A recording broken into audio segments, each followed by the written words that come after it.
Hello guys, nagluto pa ako ng lugaw. Ang ginamit ko pong mga bigas dito ay yung puting malagkit at saka yung purple na malagkit. Pero yung ating purple na malagkit talaga guys ay talaga matingkad yung kanyang kulay. Kaya purple talaga yung kulay ng ating lugaw.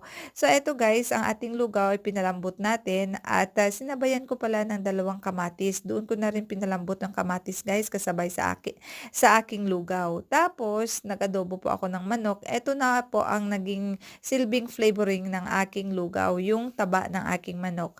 Ang manok po ay inihaon ko muna yung karne, tapos naiwan yung taba. Doon ko na po iginisa yung aking mga mushrooms hanggang sa nagiging brownish. Tapos, dinagdag ko dito yung ating lugaw guys. Tapos, nagdagdag ako ng konting tubig kasi masyadong malapot. Tsaka nagdagdag na rin ako ng konting asin at tsaka powder black pepper. Hindi po ako nagdadagdag ng any artificial ingredients dito guys. At saka nagdagdag ako ng green na yan po ay spinach. So ayan guys, depende na po sa inyong panglasa kung kailangan niyo magdagdag ng asin at saka powder black pepper, nasa sa inyo na po yan.